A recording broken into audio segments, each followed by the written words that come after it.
Hi வணக்கம் நண்பா நண்பீஸ். மத்திய அரசு ஊழியர்களும், ஓய்வூதியதாரர்களும் 8த் பே கமிஷன் எப்போது வரும்? நம்ம சம்பளம் எப்போ உயரும்ன்ட்டு ரொம்பவே ஆவலா எதிர்பார்த்துட்டு இருக்கீங்க.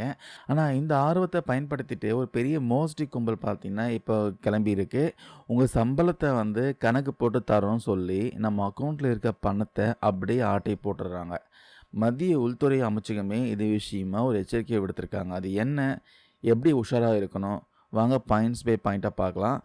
முதல் விஷயம், இந்த மோஸ்ட்லி முழுக்க முழுக்க பார்த்தீங்கன்னா, வாட்ஸ்அப் மூலமா தான் பரவிட்டுருக்கு. உங்களுக்கு ஒரு மெசேஜ் வரும். அதில 8த் பே கமிஷன் வந்தா, உங்க சம்பளம் எவ்வளோ உயரும் செக் பண்ணி பாருங்க அப்படின்னு சொல்லி ஒரு லிங்க்கு இல்ல ஒரு ஃபைல் இருக்கும். குறிப்பா சேலரி கால்குலேட்டர் இல்ல 8த் பே கமிஷன் டூல்ன்னு சொல்லி ஏதோ ஒரு பெயர்ல பார்த்தீங்கன்னா, இது உங்களுக்கு வந்திருக்கும். அந்த மெசேஜ்ல இருக்கிறது சாதாரண லிங்க்லாம் கிடையாது. அது ஒரு ஏபிகே ஃபைலு. பார்க்கறதுக்கு கவர்மெண்ட் ஆப் மாதிரியே இருக்கும். ஆனா, நீங்க அத டவுன்லோட் பண்ணி இன்ஸ்டால் பண்ணிட்டீங்கன்னா, அவ்வளோதான். அங்க தான் ஆபத்து ஆரம்பிக்கும். அந்த ஆப் மூலமா சைபர் கிரிமினல் பார்த்தீங்கன்னா, உங்க ஃபோன ரிமோட் கண்ட்ரோல் மூலமா ஆக்சஸ் பண்ணிடுவாங்க. நீங்க அந்த ஆப் இன்ஸ்டால் பண்ணிட்டீங்கன்னா, அது உங்க ஃபோன்ல இருக்கிற எஸ்எம்எஸ், ஓடிபி படிக்கின்ற பர்மிஷன் எல்லாத்தையும் பார்த்தீங்கன்னா வாங்கிடும்.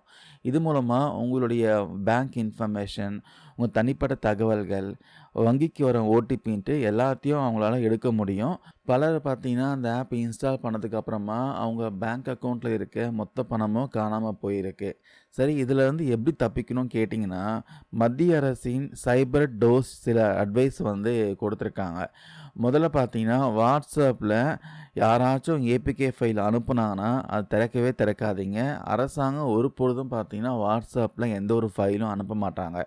எந்த ஒரு தகவலையும் அதிகாரப்பூர்வ வெப்சைட்ல, அதாவது அஃபிஷியல் வெப்சைட்ல மட்டும் தான் நீங்க பார்க்கணும். தெரியாத ஆப்புக்கு உங்க வங்கி விபரத்தையோ, ஓடிபியோ கொடுக்காதீங்க.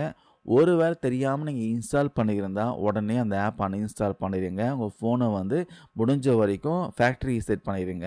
ஏதாவது சந்தேகம் இருந்தா உடனடியா 1930 இந்த நம்பருக்கு கால் பண்ணி புகார் கொடுக்க சொல்லியிருக்காங்க.